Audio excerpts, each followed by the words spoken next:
Where do they go from here? That's the question when it comes to the Houston Astros. Now, we've heard all about the Astros cheating drama to a nauseating extent. Everybody has said their 2 cents. Now the question is, where exactly do the Houston Astros go from this point? They need a manager and a general manager, of course, and not to mention, they just lost Garrett Cole to a monster deal with the New York Yankees. The Astros, they already weren't pursuing any splashy free agents or big trades, and now they have no first or second round picks in this year's draft or next year's draft. The good thing for Houston is their roster is still intact. They still have guys like Jose Altuve, Yuli Gurriel, Carlos Correa, Justin Verlander, just to name a few, and they just re-signed George Springer to a new deal last week. The Astros won 107 games last season before losing to the Nationals in a 7-game series in the World Series.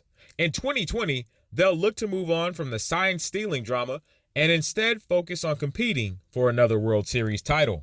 Houston is expected to hire a new manager and general manager at some point in February. But let's take a quick look at some of the things that they've done roster-wise. They brought back catcher Martin Maldonado, who was a free agent, and catcher Robinson Chirinos, well, he made the trip back north up I-45 and went back to the Rangers. They signed catcher Dustin Garneau in the offseason, and it looks like they're pretty much content with rolling with him and Maldonado at catcher.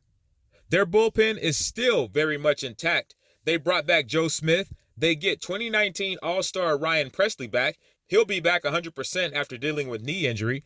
The only significant change to Houston's bullpen will be the loss of Will Harris, who signed with the Nationals.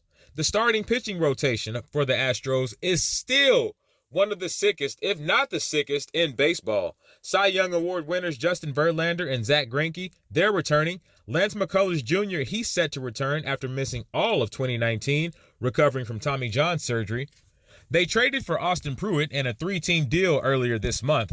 Now, the right-hander, he'll compete for one of the final 2 spots left at the bottom of Houston's starting pitching rotation.